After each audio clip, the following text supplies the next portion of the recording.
ஏன் மறுபடியும் அப்பா அப்படின்ற விமர்சனத்தை கொண்டு வந்துட்டே இருக்காரு? ஏன்னா சட்டமன்றத்திலையும் பார்த்தோம், அது சில தரப்புல இருந்து விமர்சனத்திற்கும் உள்ளாச்சு. இப்ப நேற்று பேசும்போதுமே அந்த அப்பான்ற விஷயத்தை எடுக்கிறாரு. இது மறைமுகமா உதயநிதியை அட்டாக். நேத்து இன்டென்ஷனலா அந்த டோன்ல அவர் எடுக்கல அப்படின்னு பார்க்கலாம். அந்த சட்டமன்றத்தில் பேசுற பேச்சு அது விமர்சனத்துக்குள்ள ஆனதுக்கு பிறகு விஜய் அவர்கள் நேற்று பேசும்பொழுது அவர் இன்னொரு இடத்துல ஒரு சாஃப்ட் சைடும் எடுக்கிறாரு.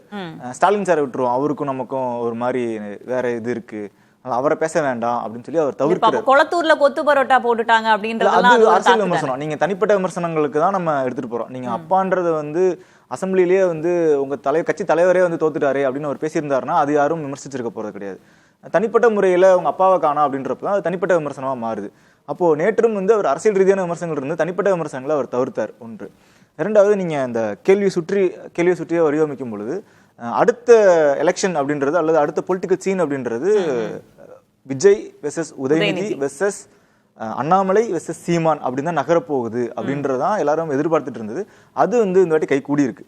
ஏன்னா இப்போ இதற்கு முன்னாடி நம்ம பார்த்தோம் யாரெல்லாம் இருந்தாங்கன்னா, முன்னாள் முதலமைச்சர் மு க ஸ்டாலின் வெர்சஸ் முன்னாள் முதலமைச்சர் எடப்பாடி பழனிசாமி அவர்கள் வெர்சஸ் பாஜக அணி அல்லது அண்ணா வேற சீமான் அவர்கள், இன்னொன்று விஜய் அவர்கள் அப்படின்னு இருந்தது. அப்போ இதுல இருக்கிறதுலே பார்த்தீங்கன்னா யங்கஸ்ட் யாருன்னு பார்த்தா விஜய் அவர்கள் தான். தமிழ்நாடு இந்த யங் லீடர்ஸ் ஆர் இளம் தலைவர்களுக்கு எப்போதும் வாய்ப்பு கொடுத்துட்டே இருந்திருக்காங்க.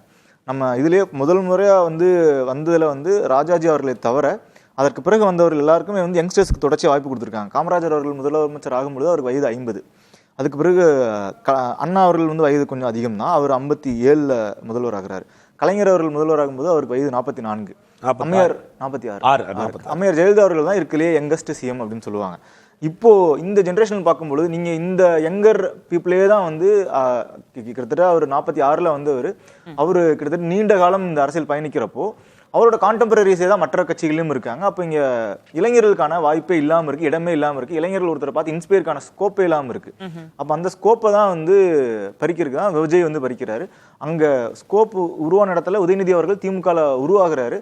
ஆனா அவர் 2ஆம் கட்ட தலைவராகவே அங்க நிலைநிறுத்தப்படுறாரு. அவர் இளைஞரணி அவர் கை கொடுக்கப்பட்டாலும் சரி, திமுகவின் தலைவர் ஸ்டாலின் அவர்களா இருக்கும்பொழுது இருக்கிறதுலே ரொம்ப நீண்ட காலம் பயணிச்சு நீண்ட காலத்துக்கு பிறகு முதல்வரானவர் அப்படின்னு பார்த்தா அது முதல்வர் ஸ்டாலின் அவர்கள் தான். ஏறத்தாழ ராஜாஜிக்கு அடுத்து அவர் தான் இருக்கிறதுலே வயது அதிகமான வயதுல முதல்வர், துணை முதல்வர் இருந்தனால அவர் முதல்வர் ஆகிறதுக்கு கிட்டத்தட்ட 68 ஆச்சு. ஏறத்தாழ ராஜாஜி அவர்களுக்கு பிறகு அடுத்து அதிக வயதுல முதல்வர் மு க ஸ்டாலின் அவர்கள் தான். அப்போ அந்த கேப்பை இப்ப 2 பேர் ஃபில் பண்றாங்க அப்படின்னா, கேப்ன்றத அந்த யங் ஸ்பேஸ் இருக்கும் இல்லையா, தமிழ்நாட்டுக்கு இளம் தலைவர்கள் இன்ஸ்பயர் பண்ணி அரசியல் வரணுன்ற ஸ்பேஸ் இவங்க ஃபில் பண்றாங்க அப்படின்னு பாக்குறது. இன்னொன்னு, தாவேகா வர்சஸ் திமுக இன்டென்ஷனலா பொசிஷன் பண்றாங்களான்னு கேட்டா தாவேகா அது இன்டென்ஷனலா பொசிஷன் பண்றாங்க. திமுகவும் அதை தேர்தலுக்கு முன்பாக தவற விட்டு இருந்திருக்காங்க. அதை உதயநிதி ஸ்டாலின் அவர்களே பல்வேறு இடங்களை குறிப்பிட்டிருக்காரு. நம்ம எதிரி யாருன்னே தெரியாம சண்டை போட்டுட்டு இருந்திருக்கோம், அண்டர் எஸ்டிமேட் பண்ணிட்டு இருந்தோம். அண்டர் எஸ்டிமேட்னு அவர் சொல்லல, அவரு எதிரி யாருன்னு தெரியாம சண்டையிட்டு இருந்தோம். அப்புறம் பார்த்தா எதிரி எவங்க இல்லை அப்படின்னு. ஸோ அப்போ அவருமே இப்ப எதிரியை ரீபொசிஷன் பண்ணியிருக்காங்க. அண்ணா திமுக பாஜகவில் இருந்து தன்னுடைய எதிரியாக தாவேக்காவை ரீபொசிஷன் பண்ணியிருக்காங்க அப்படின்னு புரிஞ்சுக்க முடியுது. தாவேக்கா திமுகவை முன்பிருந்தே அதை தான் நிலைநிறுத்தினாங்க. இந்த முறை அவங்க கூடுதலாக இன்னும் அதை கூர்மைப்படுத்துறாங்க. அந்த இருதுருவ அரசியலை ஏன் கூர்மைப்படுத்துற காரணம் என்னன்னா, தற்போது இருக்க நிலவும் அரசியல்ல இதுவரைக்கும் ஒரு பைப்போலர் கண்டஸ்டா இருந்தது, இருதுருவ அரசியலாக இருந்தது. தாவேக்கா திமுக அதிமுக, காங்கிரஸ் திமுக, திமுக அதிமுக. இப்போ திமுக தாவேக்குன்னு அதை கூர்மைப்படுத்தணும் அப்படின்னு பாக்குறாரு. காரணம் என்னன்னா, இருக்க கட்சிகள் எல்லாமே வலுவாக இருக்கிறாங்க. திமுகவும் ஒரு வலுவான எதிர்கட்சியாக இருக்கு. அதிமுக 3ஆம் இடத்துக்கு தள்ளப்பட்டாலும் ஒரு 47 எம்எல்ஏக்களுடன் வலுவாக இருந்தாங்க. இன்று ஒரு 6-7 எம்எல்ஏக்கள் ராஜினாமா பண்ணியிருந்திருக்காங்க. இப்போ 3 கட்சிகளும் வலுவாக இருக்கு. அடுத்து நாம் தமிழர் கட்சிக்கும் ஒரு வலுவான வாக்கு வங்கி இருக்கு.